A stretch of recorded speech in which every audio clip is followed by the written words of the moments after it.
we were chatting about this a little while ago, but why you think it is so important for any company that is hiring to have culture at the very forefront of that hiring process. Well, culture really is the ecosystem of what we're putting all of our best talent on, our best product on, the outcomes of our company, the what of our company, and the how of our company is really on the plate of the why of our company and organization. And so that's just an exciting space speaking into. And of course, I want to appreciate the fact that we get to talk like this, Mike. I obviously appreciate your insights into recruitment and the ability to speak into people's worlds as they enter career change and placing someone in an environment that hopefully they thrive in, because it's not just about the function of who they are, it's about building an ecosystem and an environment and of where they can be who they are, not just what they do. And so for me as a locations consultant, one of the beauties of what I get to do is to be an environmental architect. And that is just a great space for me to be in, because we don't just create the role or the org chart or the leadership pipeline and the strategy. We actually create the garden bed and the culture or the environment that it sits in for people to thrive at their optimum. And so from a culture point of view, we just use the analogy of a steak on a plate. And, we have some great steak restaurants here in Brisbane and, of course, all over Australia. We love our meat and our steaks and our barbecues. But, there's some world-class steak restaurants. And I always think of when we go to one of those really nice steak restaurants, having one of those beautiful steaks cooked. But if the chef or the waiter or the waitress brought it out to you on a dirty plate, no matter how expensive and fancy the beef was or the steak was, you would go, "Excuse me, this plate's dirty." And imagine if the waiter or waitress turned to you and said, "But you never paid for the plate. You just paid for the steak." Yeah. And you go, "Yeah, but that's not the point. I expected it served on something that was actually clean." Yeah. And, in my mind, I think then through, well, I would rather than go and get like a $20 steak from somewhere served on a clean plate Yeah. than $100 steak served on a dirty plate. And when someone would say, "Well, you never paid for the plate," the assumption is that however whatever the product is served on is going to be clean. Yeah. It's going to have clarity. It's not going to have marks from someone else's, ecosystem or something. So I think for us, we have to learn, if we're employers or we're leading an organization or we're leading a team, is that the quality or the perceived quality of the product is either heightened or diminished by how clean the plate is. In essence, how clean the culture is. Yeah. That's brilliant. I think I work a lot with millennials trying to level up, and I've found millennials and Gen Z more than ever before. Culture is such a huge thing when they're looking for the next career jump, when they're looking to progress or looking at their options in the workforce. I think everyone says to me that I want a really good culture. I want to go somewhere with a good culture. Yeah. But I've found culture is kind of open to interpretation, but there's definitely key parts of it essential that have to be uniform across any culture that is deemed good.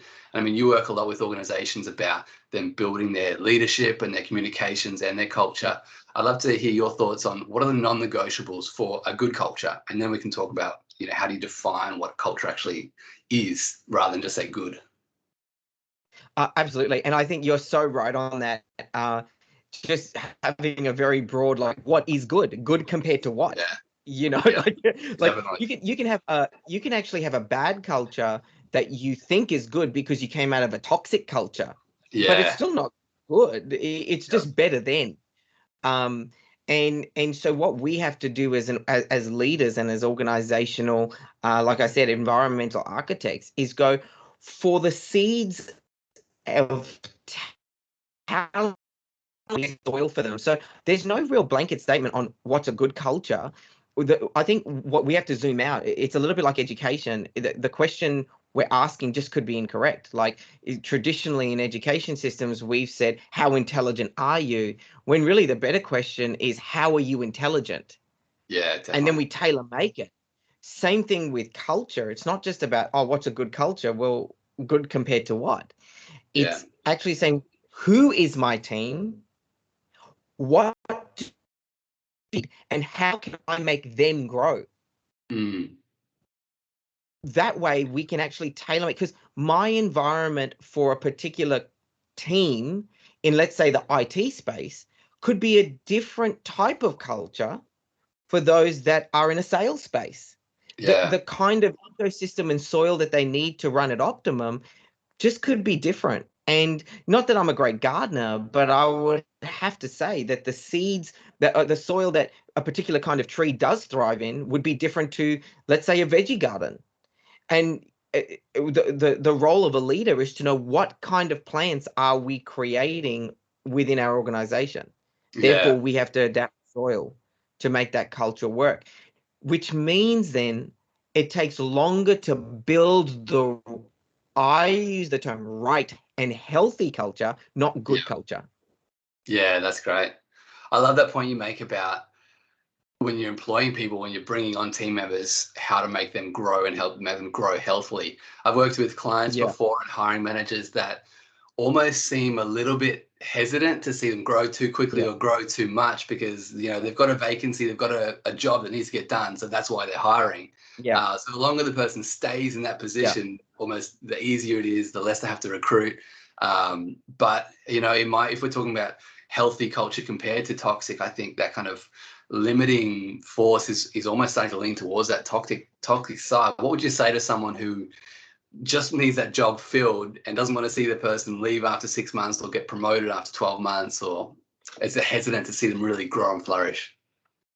I think number one, you've got to realize and ask yourself, do I want to hire someone that is great to fill a role, or do I want to be part of someone's leadership growth journey?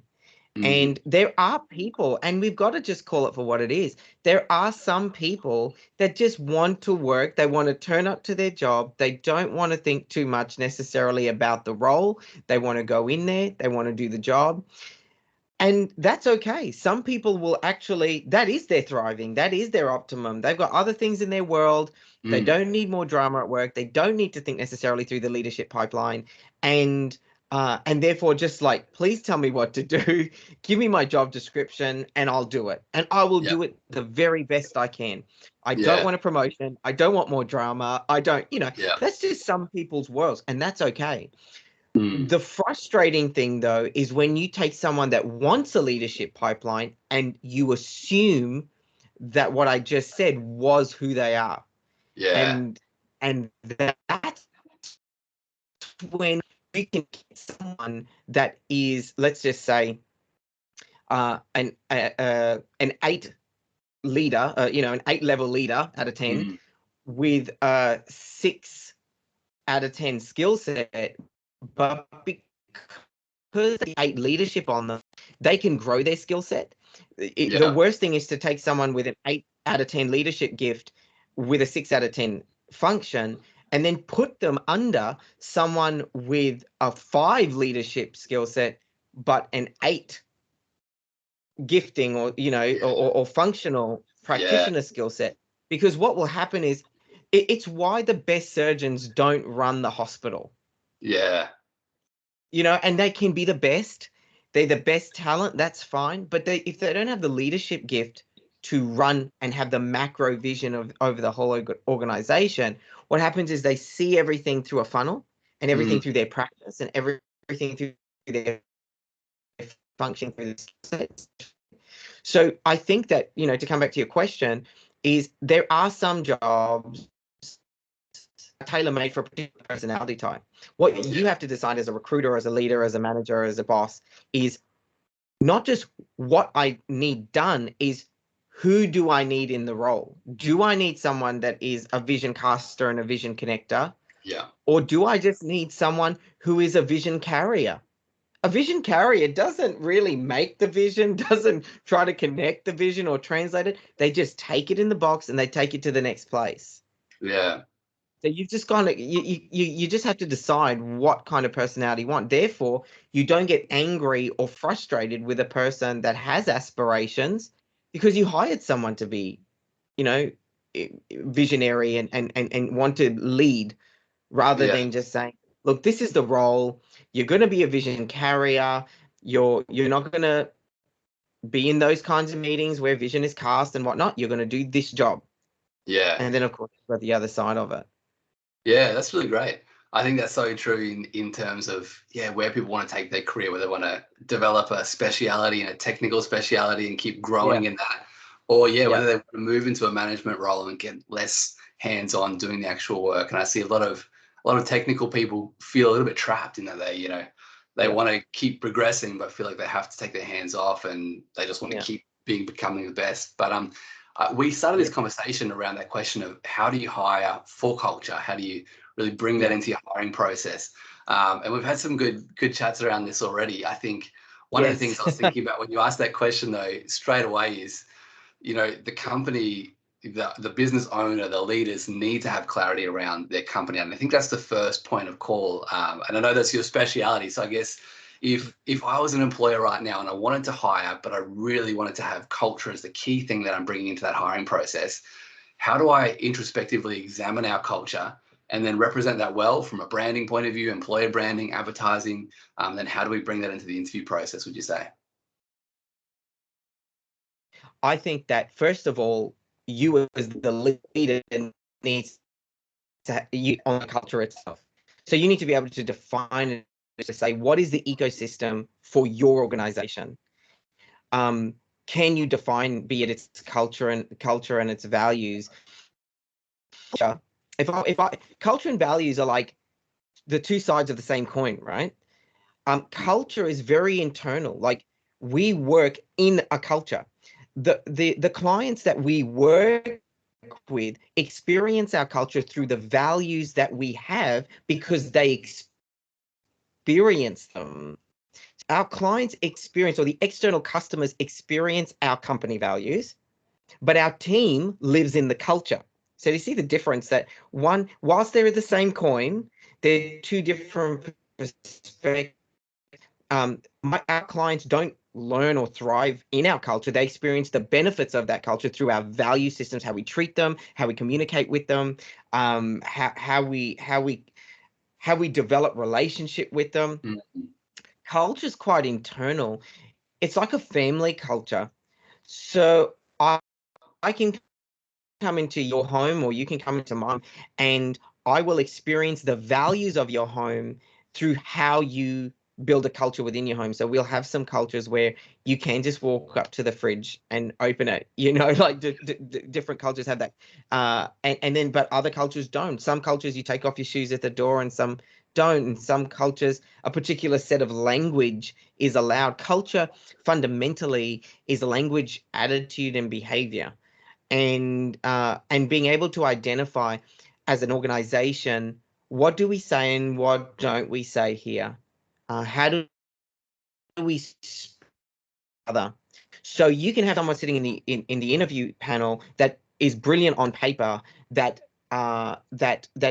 has all the skill sets and all the degrees and everything else. But if you hear how they talk to you, if that doesn't match with the culture, the internal culture of the office, how they're talking about people in the interview or how they refer to past employers in the interview, you're starting to get a glimpse of our subconscious clicks into it. So you can only be on your best behavior and wear the mask for so long until you start telling stories, right? Yeah.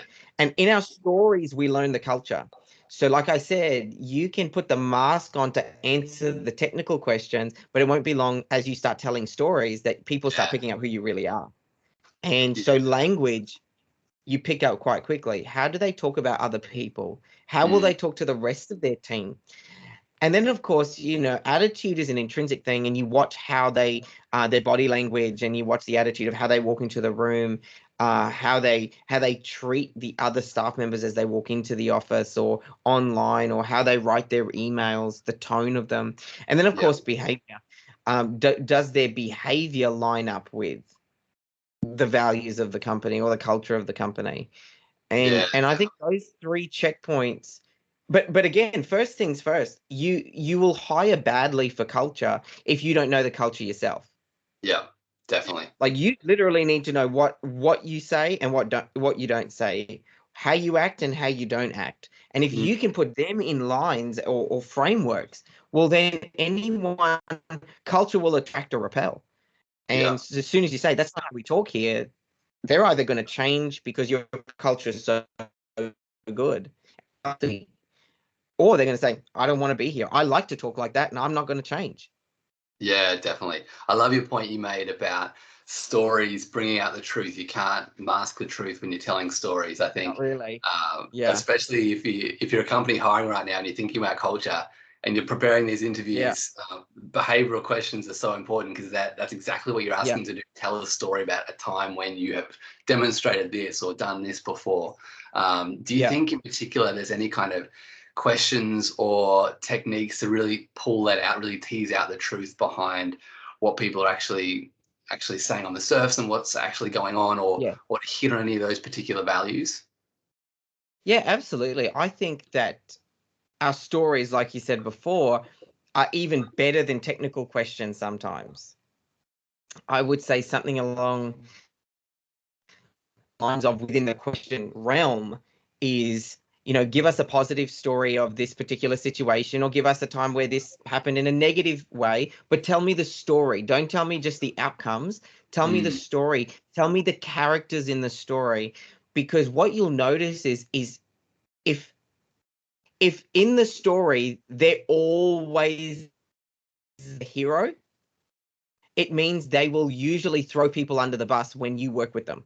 It means that they won't take blame well. But if they're yeah, self-reflective and say, "Hey, look, this thing happened, or this negative situation happened, mm, and I had to use self-reflection because I had to own my mistake. I had to own." yeah, When you listen to language like that, you go, "Hold on a minute, you're self-reflective." yeah, Which means you're adaptable to culture. You're agile within a culture to learn, and a posture of learning. And you learn that in the story. But if the story for them goes, "Oh, it was so and so's fault, and it was, I yeah, looked at it, and that from the beginning, and then, I had to fix this person's mistake, and blah blah." If all is everybody else's mess, but not yeah, theirs, what you'll soon pick up is, most likely, that will be the same story after yeah. they finished with you. So That's such a great piece of advice. I think too, even for people that are on the other side of the fence and they're looking for a job, they're going totally. into Yeah. interviews. Yeah. All the advice is the opposite. It is, Yeah. paint yourself as a hero, talk about your strengths. But I think Mm, that people can smell when you're not authentic. But when you show that yeah. you've learned from your mistakes and you're open to actually Yeah. talk about your weaknesses, it attracts people Yeah. that want good character in their employees. Yeah.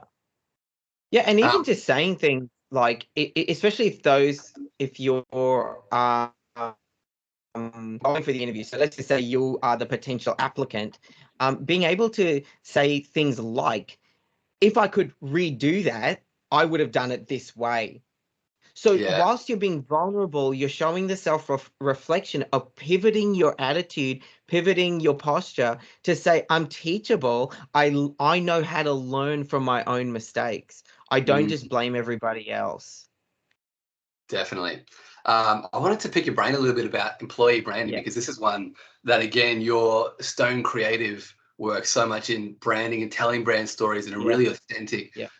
amazing way. When it comes to how companies position themselves from an employee branding perspective, I know some companies are really nervous to get too real, too authentic, too, Mm, I don't know, too behind the covers. Like they have their corporate logos, their branding, and they want to keep everything yeah. in line with that. But I've seen so much success when people get a little bit real. They tell true stories Mm. about real life people. It's a little bit more behind the scenes, I guess, in a sense.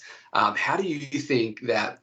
I mean, I guess the question really is how to win the best talent, because the best talent is attracted to good culture. And if you're not telling that story, then you're not even going to get Yeah. people on your door. You're not even going to get people to apply to your jobs.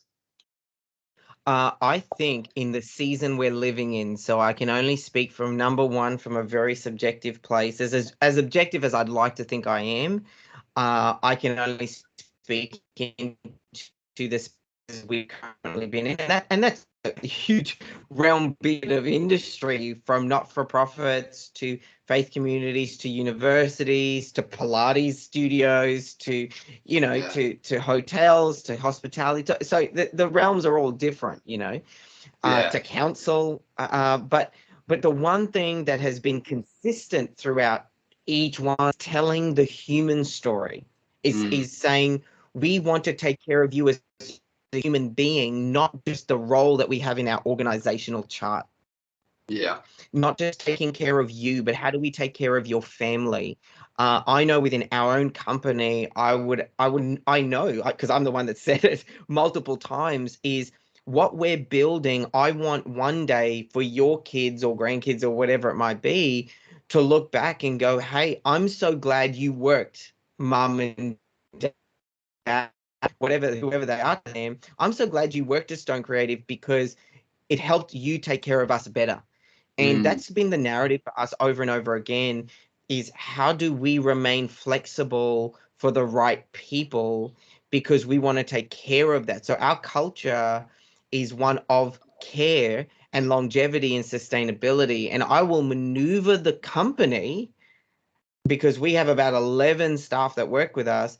I will maneuver the company in order to keep the right people, because I humanize them. I don't just see them as a function. It's not just a tick of the box. It's like, no, I want you to do the role. So I will maneuver what needs to be done so that you can continue to work with us. That's awesome. That's a really great, but unfortunately rare approach, I think. But yeah, it is something incredible that you're building, which is awesome.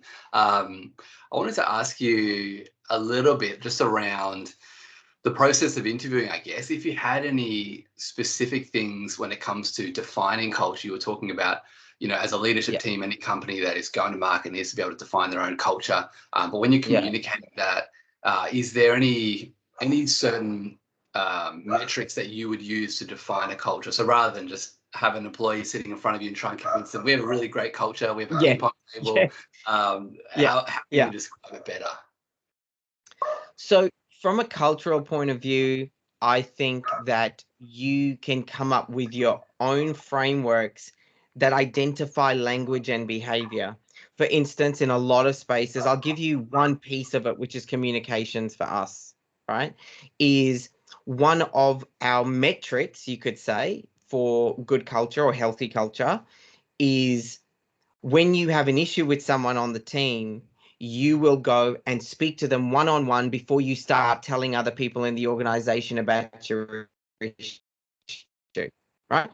And most people will listen to it and go, well, that is so obvious. Do Yeah. you know if it was that obvious, we'd have less issues in the office? So what we've done as an organization for lots of other companies is literally write like a manifesto, a cultural communication charter, to say you will believe the best about people. You will, if in conflict, before it heightens to like managerial level, you will go and have a conversation one-on-one and ask this very simple question: what did you mean when you said, right? And I go, this isn't really the neatest way of be it in interview, but in the interview, I would say, here is our cultural commitment. Yeah. How do you feel about it? Can you give me an example of when you've done this well, or maybe when you haven't done that well? But it's a real list of committing to, number one, people have different family situations. So like if you were to walk by me, let's say we all worked at the same office, and Mike, I know you, we've been friends for a while, and you walk by me and you don't say hello to me in the morning, right? And you just walk right by me.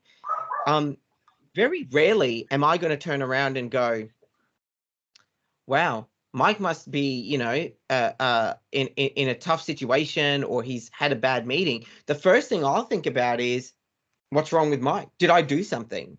Yeah. You know, we very rarely we assume the best. So Yeah. one of the cultural manifestos or charters is I would commit to saying, you know, if Mike walked by me and didn't say hello or ignored me, I'm going to assume the best about Mike because he's my friend. So I'm going to assume the best. And when I'm going to go and see Mike, rather than make it up in my mind to other staff members, go, hey, Mike was acting weird today. Did you notice that? Mm. So That's awesome. your I love. office, say, Mike, how you doing, man? Yeah. Like, are you okay? Like, I just noticed we walked by. You weren't yourself this morning, or I just made this observation. Is everything okay? What it does is that it creates our storyline well. We Yeah. can actually speak to a person rather and using our culture commitment rather than start water cooler conversations. And that's usually where culture breaks down. It's just a small toxic a toxic moment here and there, and before you know it, it's wrecked all over. Yeah, that's so true. I love that idea of having that manifesto of this is our culture, this is who we are, and telling that Yeah. story straight up front. I And think. it's behavioral. So it's not just intention. It's not just, Mhm. oh, this is how I'm going to think. No, this is how I'm going to think, but this is also how I'm going to behave. Yeah. This is how I'm going to speak to the team. I'm even to the point, Mike, where we do part of that manifesto is we will always speak positively on social media about our Yeah. teammates. Yeah. So good. Like it's a world we're living in right now. So part of the cultural manifesto is a commitment, and so that's our metrics. As qualitative as it sounds, when you read it on paper, you can actually land somewhere with it. And I would use that in an interview. Yeah. I think that's so true. I've seen some companies do that really well. They have their whole offices plastered with their manifesto, and through interviews, it's a core part of Yeah, it.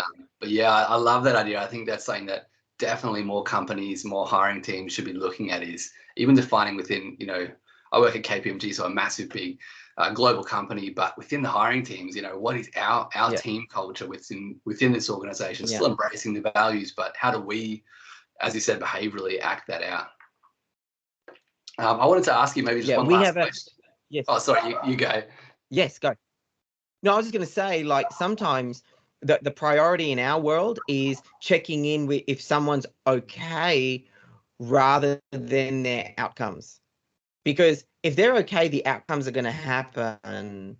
Because that's what you want to hire. You want to hire people that you don't have to micromanage, hopefully. Yeah, But the fact is if I can check if you're okay, well, then the outcomes are automatically going to happen. If I take care of you well as a leader, as a human being in relationship over function, mm, well, then the rest of the outcomes should happen. And if they don't happen, we have enough of a human relationship and a care to check in and go, is this the right fit for you? Because if you're cared for, if you're not performing, we have a way better relationship to speak into that rather than me just looking at your metrics going, you're out. Sorry.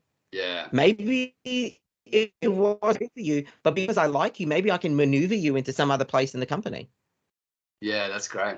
I love that. I think that's such a great approach to have, I guess, when you're leading people and leading teams. Maybe just one final question, Andrew, for Yeah. you is Yeah. to anyone out there who's either job hunting and they're talking about culture and Yeah. they don't quite understand it, or to anyone that is hiring and Yes. recognizes that they need to do a better job of putting culture at the forefront of that hiring process. What's one kind of concluding thought or concluding Yeah. statement that you would say to those Yeah. people? Is intentionally create the frameworks and that manifesto and that charter using the filter of what kind of organization do I want to work in? Mm, What kind of organization would I love turning up to every single day? How would they talk? How would they act? How would I be treated? How would I want to handle conflict? And literally, you just write it all down. Eventually, there'll be someone on your team, like a wordsmith, that can start putting it into actual frameworks. yeah, But come to anchor yourself to the charter. And here's why, Mike, it helps. Because then when you're hiring, you're speaking to the document, not the personality. yeah, And therefore you're using this document, this charter, this commitment to say, this is who we are, this is where I want to be, which means there'd be other people that want to work here as well, or within this garden bed, within this environment. Yeah, that's great. Sorry, I know I said one last question, but you sparked another thing that is so important when it comes to hiring for culture. In what you said there is having that charter, having that Yeah. that culture defined well, principally rather than just personality wise. Because one of the, Yes. I guess, risks in hiring for culture is, oh, we hire everyone who thinks the same, talks the same, personality, same cultural background as Mike, which Yeah. becomes really Yeah. toxic as well in its own sense. Yes. Yes, absolutely. One of the things I'll leave you with as such, for it's a very it sounds very blunt, the comment I'm about to make, but I'll explain it in a minute, is I care about and love my team more than I do the function of our organization. Yeah. And what I mean by that is, and I say that a lot of places where that I go, and work with a group of people that are so culturally healthy that whether we were consulting corporates, or we started a coffee shop together, or we bought a fruit shop, or whatever the business was, I would want to work with this group of people. Yeah, so good. So it's outside of the function, it's outside of the entity. And sometimes when you have the freedom to do that, you think, if I had to work with you in a different forum, in a different context, would I want to? Yeah. Take function and skill set out of it. This is where culture becomes really important. Mm. Is, would I want to work with you? And this is for the hirer or the employer, the organization. Think to yourself, would I want to work with this person if they didn't have to do a job within this organizational chart? Yeah, that's a great question. That's awesome. Well, look, I think that's a great place to leave it. That's a really That's all. Yeah, thought-provoking great. question. But yeah, look, again, really want to thank you so much for your time and your insights. I think that's really great. It's a great conversation to have, and I'm sure look forward to sharing more on this. I know there's some other Absolutely. things in the pipeline as well coming up. Yeah, absolutely. And Mike, thank you so much for having me. I appreciate the conversation. I just love what you're doing in the recruitment space, because you care for people. You've built so many leaders, and really you build for culture. And so I'm excited to be able to have this conversation with you. We've got more content than time, but I'm grateful that we could at least start here. Yeah, definitely. Awesome. Thanks so much, Andrew.